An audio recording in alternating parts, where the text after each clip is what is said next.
bumped into my own clothes. Welcome back to the channel. Great game. Pretty good game. Great game. Interesting game. Lots of interesting storylines coming into this one. Obviously, Joe Schmidt, former Ireland coach, now coaching the Wallabies. Andy Farrell, head coach of Ireland, going to be coaching the British and Irish Lions down in Australia in the summer next year. Lots of other storylines. Australia look like they've built a lot since Eddie Jones have left. Prendergast coming up and feeling like Johnny Sexton coming back like a phoenix from the ashes. That doesn't make any sense. Lions tour. Lions tour. Lions tour. But moving on from the storylines and getting into the analysis of this game specifically, first off, I'm going to start off by saying a thank you. A thank you is in order for Joe Schmidt for turning this Wallabies team into a cohesive test squad that looks like they might have a good chance of winning the British and Irish Lions tour next summer. There's no doubt Australia was a complete mess under Eddie Jones in the World Cup, and immediately afterwards when Eddie decided he was effing off to go and coach Japan. So Schmidt had a huge amount of work put out for himself. He started off with 2 wins against Wales, going through the Rugby Championship, going through a lot of defeats. The team had a lot of progress through that championship. I've talked about this in my previous videos. I've talked about moving the point of attack from 10 to 9, having some forwards really develop into that team. Angus Bell, obviously not in this game, but Nick Frost, Fraser McWright, Harry Wilson, who those two, again, just excellent game today. But they just looked like they just cohesively had more steps going forward. They almost beat the All Blacks. And then they've had this Autumn Nations tour where they almost completed the Grand Slam, and the only team they lost against before today was Scotland and now Ireland. And they took Ireland right to the wall. There you go. Thanks are in order for Joe Schmidt for doing this for everybody, for rugby. He might have single-handedly saved this British and Irish Lions tour. Now, talking about this game specifically, what did the Wallabies do to kind of stifle Ireland? I think it really boils down to the fact that defensively they were just really on the ball. As you could hear in commentary, the commentators were saying, Wallabies defence, great. Wallabies defence, great. But why was it great? Well, Ireland's attack is really dependent on ball carrying from their forwards. They really like to hit the same channel over and over again with the forwards that then sucks in players and it opens up the space outside, and that's how they can get big gains because they just end up sucking players in. What Australia did really, really well is they had their pack go against their pack and they stuffed them at the gain line. They didn't let anybody get sucked into rucks that didn't need to be, so they kept that nice cohesive line on the outside, and it worked really well. The other thing they did really well as well, messed up first phase ball. What does that mean? I can count on my hand, my singular hand, how many times I think Ireland had clean first phase ball off of lineouts and off of scrums. And when they did, they had a move that looked really, really good. Ireland is still second to none in that regard. First phase ball, clean ball, they'll have some sort of move to create a space on the outside and a mismatch. But Australia did a great job of just stuffing that, whether it was competing at the line-out, screwing the scrum up, getting players in positions where they could do intercepts off of line-outs. I remember Valentini did one in particular that was excellent. It just messed up Ireland's rhythm, attack completely, and it almost won them the game, to be honest with you. On the flip side of their defensive strategy, their attacking strategy was also great. You know, they relied a lot of intercepts, turnovers from Wilson and McWright, again, 2 excellent players, and taking advantage of that. But what they also did is they were not afraid to just play with the ball off of first phase no matter where they were on the pitch. Ireland, I think, really depend on having possession, and they really rely on opposition in their own half being in auto mode and just trying to kick for territory. Ireland thrive off of that. They love returning the ball, and they love just power smashing you into the ground. If you have the ball, and if you're making breaks and you're spreading it wide, you're not allowing Ireland to get into their kind of rhythm that they want to be. The Ireland want to, whether they're in attack and defence, they want to be within that, you know, from their own 22 outwards. That's where they like to be. They don't mind being defensively in that position because they think their defence is good enough in that position to just keep it from going any further, and they're just relying on the opposition to then kick. But Australia didn't get sucked into this. They really wanted to play with possession in hand, ball in hand, And they got the players to do it. You know, I was critical of Lowe in his game against England. I felt like he was the one Australia player that I didn't think really thrived, other than his goal kicking, which was excellent. Not today. Much more involved in attack. Attack was still played off of 9. Jake Gordon was the decision maker in terms of who the ball went to, but Lowe was much more involved in terms of like getting the ball out and distribution, kicking, passing. Very, very good. Really starting to become a really good prospect of that 10 shirt. But their set piece was also great. You know, they competed very, very well. And, you know, it was a surprising fact for me to see it on the screen when I saw it. Australia's pack is 20 kg heavier than Ireland's. You know, it's not like Ireland have like a light pack. You know, there's a couple of big names that are not in that pack, which I'm going to get into in a second because I want to talk about that. That's impressive. And I think it explains a lot of why Australia was so competitive and really kind of shut down that Irish attack that relies on that front foot ball and getting the forwards into just chugging, and then getting it out wide. So, talking about who's missing for Ireland. Right, so we've got Finlay Bealham in there and we've got Ronan Kelleher. Boy, I got to say, I think Ireland are really missing both Tadhg Furlong and Dan Sheehan. Talking about Furlong just to start off with.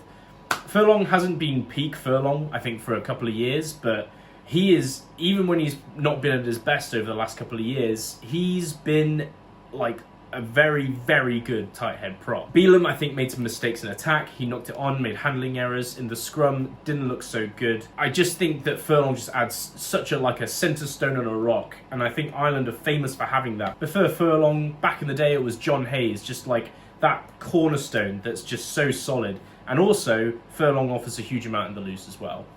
And then talking about hooker, I mean, boy, again, I think Ireland really missed Dan Sheehan. Ronan Kelleher is good. He's an avid replacement, you know. But Dan Sheehan is just, he's maybe an argument for being the best hooker in the world when he's fit and healthy. The line out, so many missed line outs for Ireland, and it's uncharacteristics of them. And do you think maybe that is Ronan Kelleher?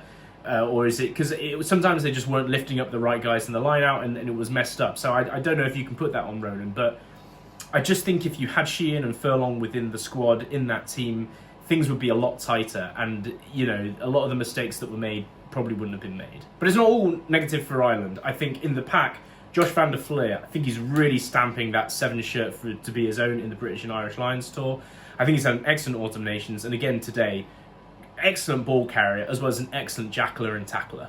Keelan Doris, I mean, I'll be honest with you, I've not always been the biggest fan of Keelan Doris. I know I'm not in the majority with that at all. I think everyone loves Keelan Doris, thinks he's a great player. I do think he's a great player. He's just not my favourite 8. But I have to say today, his ball carrying, effing excellent, like superb.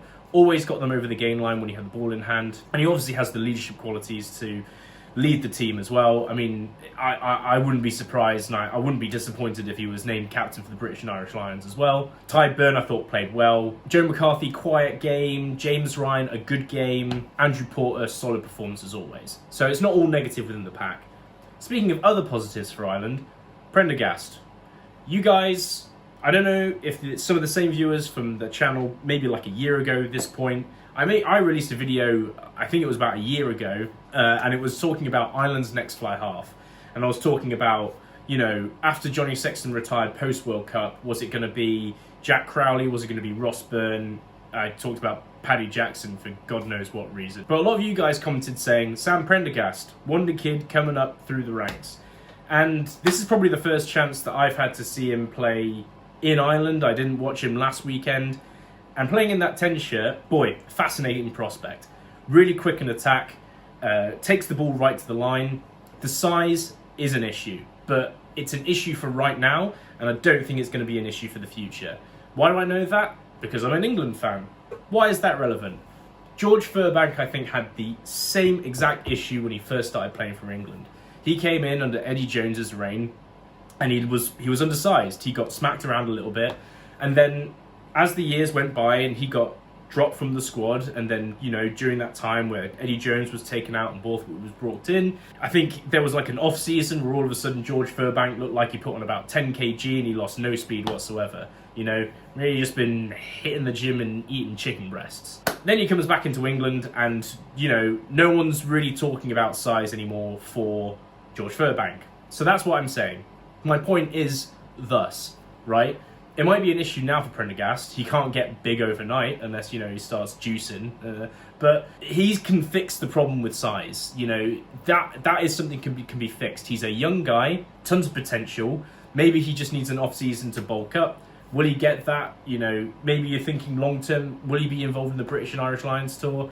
We'll see how the Six Nations go. It might be cutting it a little bit too tight. But for Prendergast's long-term options, it might be better for him to, not go on the British and Irish Lions tour. I know a lot of you Irish guys out there might be thinking, just get him out there. But if he has an off-season, a proper off-season, where there's no international rugby from the end of summer, goes through, and we just get him in the gym, get him sized up. Because, Johnny Sexton, at the beginning of his career, a little bit slighter. He never was the biggest guy, but he put on enough size where it wasn't an issue. That could fix these issues, and that's probably the one issue I see with Prendergast. His kicking out of hand is also great. He missed one conversion off the kick of the tee. That just looked like it was a skew-if ball. The rest of it was excellent. But he's an exciting prospect. I can't help to feel like history's repeating itself. Tell me where you've heard this one before. Munster fly half, who is an excellent game manager and does the basics perfectly, gets usurped by Leinster fly half that's a bit of a superstar and can take the ball to the line, right? Feels like we're repeating history a little bit with Ronan O'Gara and Johnny Sexton. But at least Ronan O'Gara had a few years in that 10 shirt. I think Jack Crowley had about, 8 months. So, I feel bad for him. But at the same time, there's still plenty of time. And as I said, Prendergast has his issues in terms of size. I definitely feel like when he was in the tackle, when he went in and got tackled, or he went in for a tackle, he just looks like he just doesn't fit because of that. But it's such a small issue compared to the potential that he has, right? And it's not like he doesn't want to tackle. I'm thinking of the Kelleher tackle he did over in the corner that was an amazing last-ditch tackle to stop a try. So just get him in the gym. Don't take him to the British and Irish Lions tour unless he completely blows the Six Nations away in terms of quality. Keep him at home, stick him in the gym. Prospect for the future for sure. And Jack Crowley's not a bad fly half. I like Jack Crowley a lot. Great fly half. So maybe just think about the future a little bit in that regard. But we'll see what happens with the URC, the Champions Cup for Leinster. Maybe Prendergast just gets on a hot one and he has to be within the island team and then forces his way into the British and Irish Lions tour for that very reason. Just talking about the Australian pack again, I can't get over how much more improved this is from the World Cup squad, particularly front five. I mean, I've already talked about Valentini, Wilson, McWright, all had great games, but it's that first 5 shirts, 1 to 5, that is just such a difference, James Slipper has obviously been there for donkey's years, but I'm more talking about the prospect of Angus Bell in the future. These guys, they're great. They're excellent. They're very quick in the loose. They're great in the tight, and it just opens up so much in terms of attacking prospects of what Australia can do because they have these players. And who can really forget about Tupou almost taking it the full length of the pitch on an intercept? That was, almost incredible. We've got to come up with a terminology of when some sort of prop almost takes it the length of the field, Maybe instead of a try, we call it a thigh, I don't know. I'm going to workshop it and get back to you on that. I don't know whether just Ireland have, they're just looking into the future a little bit too much with Andy Farrell going to the British Irish Lions, but there was just a lot of false starts. And congratulations to them for winning the game. I can't finish this as being a scrum enthusiast without saying, hell of a career for Keenan Healy. Man, I remember when Keenan Healy first came in, it was over 10 years ago at this point, right? And he's just been excellent for Ireland through the years. A real stalwart at that one shirt, and he's had a hell of a career. And, he deserves all the praise. I don't think he's retiring. I think maybe he just got his, more caps than Brian O'Driscoll. Maybe he is retiring. Let me know in the comments. Ireland a bit mistake-ridden today, but as I always say, a sign of a great team is when you're not playing your best, you still manage to win games. And Ireland did. So, interesting Six Nations. I don't think a lot of these players are in risk of losing their starting place for the British and Irish Lions because Andy Farrell is going to be head coach. He's probably going to be more comfortable with the Irish players, as he should be. There's a huge amount of great players in that team that should be starting for the British and Irish Lions. But I think they have a really fascinating Six Nations, especially with Andy Farrell leaving and taking on that head coaching role of the British Irish Lions, and Simon Easterby coming in. What's going to happen in the Six Nations next year? I don't know, really, really interesting stuff. So, I'm going to leave it there for now. I think that's all I want to say. Oh, Suoli, another great game. And defensively, much better than when I saw him playing against England. That's the last note. Anyway, I'll see you in the next one.